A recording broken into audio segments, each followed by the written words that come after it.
One of the interesting things about Berlin is what happened when the wall fell. It's almost ceased to exist overnight. And in a way, you can understand people hating it so much they wanted to get rid of it completely and utterly. But the thing is, it is or was a fact of history. So everyone who comes here wants to know where it is or was. And there are a few bits left, but this is one place where you can kind of see what's happened in those years since 1989. The wall used to come down here, down this street here, and then across here. And you can actually see a sort of derelict ground over here, which was the death strip where people would have gotten shot trying to cross it. It's now a place where people walk their dogs. This used to be a canal. This little lake here with a nice place to have lunch there.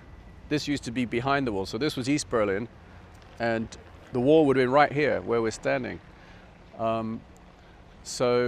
So now you almost have to be a detective and kind of walk around Berlin trying to figure out where the wall was. Why would we do this? I don't know.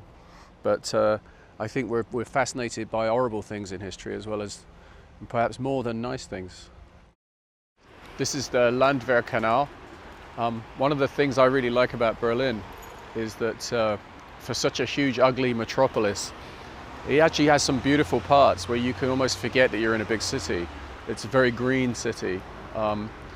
And somewhere over there, in amongst the woods, is one of my favorite places to drink in Berlin. It's a beer garden, where you really feel like you're out in the country, miles away from a big city.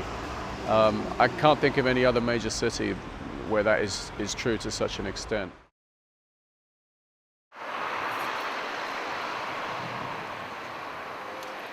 So we're in the former East Berlin here. This is the start of Karl Marx Alley, or Karl Marx Avenue, which I really like because of its hideous Stalinist architecture. Again, you know, a lot of Berlin is ugly, but to some of us in an interesting way. I actually really like this. It reminds me of Moscow. When I was in Moscow, I was very impressed by how some of the architecture was so ugly. It was so kind of jaw-droppingly ugly that it almost became beautiful. And you get a lot of echoes of that still in Berlin. Of course, I'm very much aware that this is easy for me to say. I wasn't stuck here for 40 years with no way of getting out. So it's quite possible that me saying that I think this is kind of cool would be insulting to an East Berliner, an East German. So I apologize to them, but I still think it's kind of cool. So here we are just off of Alexanderplatz, and it's the famous TV tower here, which was built by the East German government to try to show that they could do something better, or at least taller than what they had in the West. So this was always a landmark of Berlin. Even when you were in the West, you could see it across the wall. I think it's quite a favorite landmark of a lot of people now because it's got such a great kind of cheesy 60s science fiction look to it. But if you look around, you basically see what an incredibly ugly, chaotic mess a lot of Berlin is. It reminds me a bit of my hometown in England, which is Portsmouth, which is a similarly ugly mess of a place where there are some nice bits, but they're sort of scattered around in amongst bits that were destroyed by, well, by these guys, come to think of it.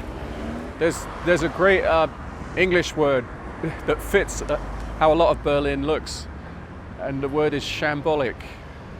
We have some nice socialist, realist mosaics up there as well. I mean, this is the kind of thing that I hope they don't get rid of, because it might be ugly, but again, you know, it's historic, and things always look better in hindsight, and the more hindsight you got, the better they look, I think.